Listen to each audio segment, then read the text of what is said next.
Hello everyone, welcome to the current affairs session of Neo IAS. Today we will be dealing with the topic dedicated freight corridor. So first of all, let's see why this topic is in news. The Prime Minister Narendra Modi has inaugurated the Rewari Madar session of the Western Dedicated Freight Corridor, and also he has flagged off the world's first 1.5 kilometer electrified as well as double stack. It's not single stack, the double stack long haul container train, and he has called this corridor as part of the mission to modernize the country's infrastructure. The Prime Minister also has called this project as a game changer of the 21st century. So let's see more about this corridor. What is dedicated freight corridor?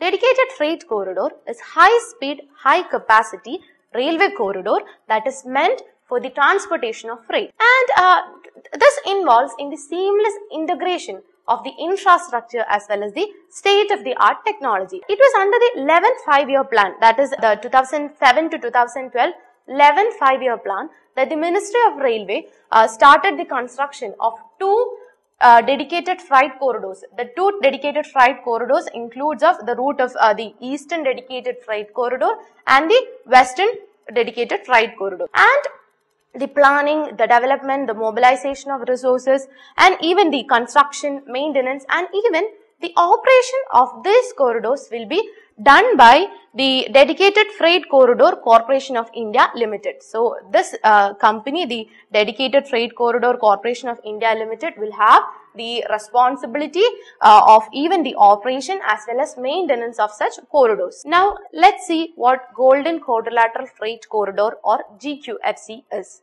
So this is an umbrella term and it includes of about 6 corridors, and out of the 6 corridors, 2 are being sanctioned and the construction are going on.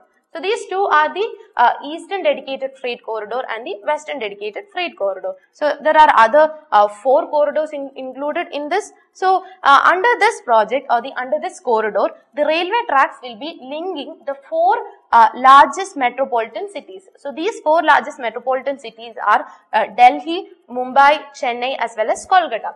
So under this, the railway lines will be linking all these 4 metropolitan cities, as well as there will be 2 diagonals, that is one connecting from the north to the south, connecting Delhi to the Chennai, as well as east to the west, connecting east to west, that is the Kolkata to the Mumbai. So all of these 6 routes are included under the Golden Quadrilateral Freight Corridor, and these routes carries about the 55% of India's railway freight traffic, and when this route will come, this will be helping to reduce the traffic congestion as well as it will enhance the speed of freight, that is the goods movement. Now let's see in detail which all our corridors are included under the Golden Quadrilateral Freight Corridor. So the first one is the Eastern Dedicated Freight Corridor.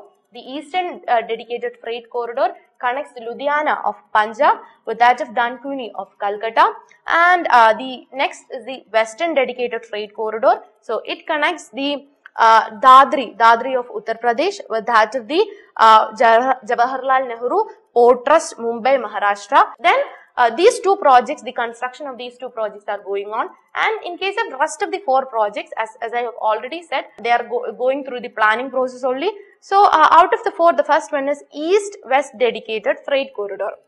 So as the name suggests, it connects the eastern part of India to that of the western part of India. So what is it? It connects the Kolkata with that of Mumbai, and it's about 2000 kilometer long, and the north-south dedicated corridor. So it connects the northern part with that of the southern part. That is, Delhi is connected to Chennai with this corridor, and it is about 2173 kilometer long. And then we have the East Coast Dedicated Freight Corridor. So it's in the East Coast, that is, it connects the Kharagpur of West Bengal with that of the Vijayawada of the Andhra Pradesh, and it's about 1100 kilometers long. And the last one, we have the Southwest Dedicated Freight Corridor. So the Southwest Dedicated Freight Corridor connects Chennai with that of Goa, and it's just about 890 kilometer long. So comparatively, it's the shortest one. So we have 6 railway corridors encompassed or under the Golden Quadrilateral Freight Corridor. Next, let's see the Eastern Dedicated Freight Corridor in detail. So as we already see, it connects the Ludhiana of Punjab with that of Dankuni of West Bengal, and it goes through the states like, as in the image we can see, it goes through states like the Punjab, Haryana, Uttar Pradesh, Bihar, Jharkhand as well as West Bengal. And this rail route or this freight route, this corridor, it connects various coal mines, the thermal power plants and industrial cities. So the coal mine, the raw material from these coal mines can be easily taken to the industry, that is, or the factories or the thermal power plants with the help of this corridor. So the transportation of these items will become much more smoother with the coming up of all these corridors. Then the World Bank. So this project is being, that is the Eastern Dedicated Freight Corridor. This corridor project is being funded majorly, or the majority part of fund is given by the World Bank. The other corridor which is being developed is the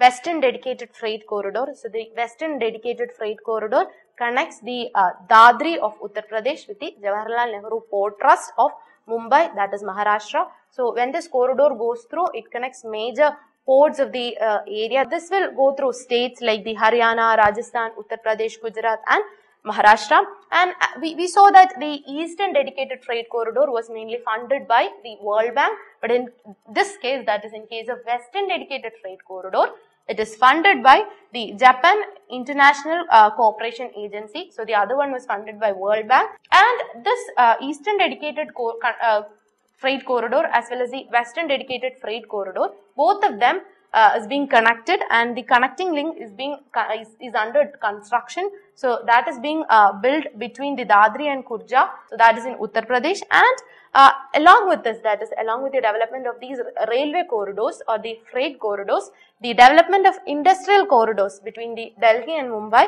and between Amritsar and Kolkata is also being carried out. Now let's see the various benefits of bringing in the dedicated freight corridor. So as we know, till now both of these freight trains as well as the passenger trains have been using the same railway lines, and because of that there have been so much of congestion. Because this new corridor is coming, there can be a change in this situation. That is because a new corridor is coming for the freight trains. Only passenger trains will be there in the existing railway lines, which will lead to the decongestion of existing lines, and due to which the Indian Railway it can pump in more passenger trains, would be so much beneficial for the people, and it in turn, because the number of trains are being reduced, because the freight trains would not be there, these passenger trains will also be able to attain much more punctuality. And another point is the faster movement of goods. So in case of even passenger trains and all, there is so much of speed restriction. But when this corridor comes, many of the level crossings, existing level crossings have been removed. Because of that, it will be able to travel at a very higher speed, and a speed of about 50 to 60 km per hour. Earlier it was just 25 km per hour, and now it will be about 50 to 60 km per hour. So it will help in the decongestion of existing lines, it will help in the faster movement of goods, and it will also enhance the speed.